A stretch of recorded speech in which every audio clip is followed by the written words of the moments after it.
back here to talk about what I was talking about earlier. So, anyways, yeah, this is an attack on everything we're supposed to value as a country. Okay. Now, obviously, Don Lemon got out of jail pretty soon. I mean, the thing is, though, this is what they're doing, though. They're trying to shut down speech and dissent because they know what they're doing is wrong. They know. This is why they're talking about trying to call for a national state of emergency. This is why they're aggravating protesters. This is why they're doing the stuff they're doing. They think they're gonna scare people into submission and silence. They think they're just gonna somehow get people off the streets and go.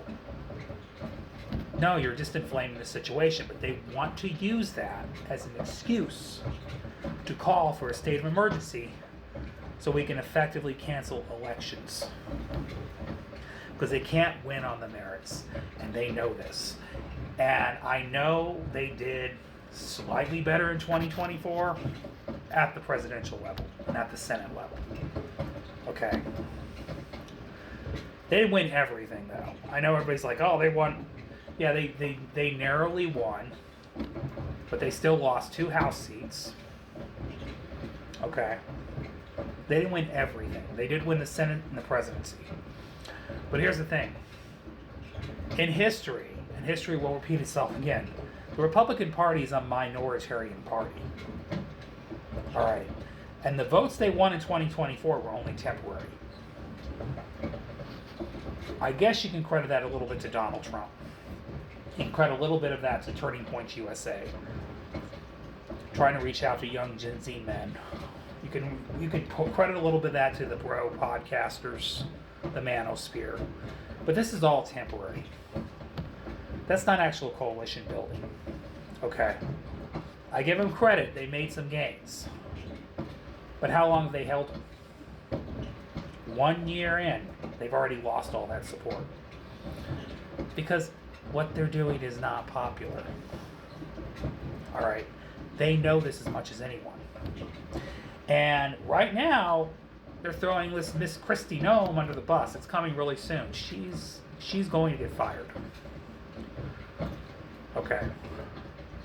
There may not be an impeachment of Kristi Noem. She may get fired before that happens. I don't think she's going to make it. I think she's going to either be forced to resign or fired, because the publicity on her, between her and Steve Miller, is not looking good.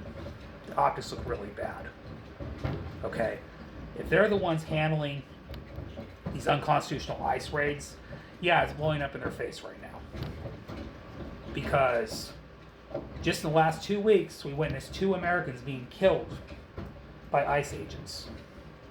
Right on the street. Or in their own vehicle. Murdered. Okay. I don't know why it took Alex Freddie to get a unified condemnation of this behavior from federal authorities, which I'm happen to speculate is because he was a white man who was murdered in broad daylight in the street in front of everybody, and he happened to be a licensed and armed carried man. Okay, goes against their own narrative. Just saying. Obviously, he was not the type of demographic they want to necessarily target, because we've seen what they've done in history. Okay, and we've seen how they scapegoated certain groups of people and try to change public perception about the issues. Obviously, ain't going to work on a white man, though. You know. But here's the thing. I'm glad it's waking people up at some point, though. But now, it's very soon likely that Kristi Noem will be forced to resign or get fired, along with Steve Miller. They're going to get booted out because they're making Trump look even worse than he already looks right now. Okay, that's coming. I'm not just saying that because I want to see it happen. That's obviously going to happen because that's what he's going to do. He's going to throw anybody he can under the bus to save himself. All right. And, you know, honest to God, I don't even know if Trump's making all the decisions. I'm starting to have more and more doubts. Because he don't seem like he's completely coherent when he's talking anymore. Unless it's an angry rant or something. You know. Which, by the way, we're still wondering, where are those files? Where are those Epstein files? We're not going to see the full extent of those. Your own former MAGA cheerleader, Marjorie Taylor Greene, called you out on the media and said she don't think we're going to see the full files. And I actually believe her. I don't think we will. So she further doubled down on attacking him, but she is attacking him in the correct way because she's acknowledging that they're protecting pedo elite criminals.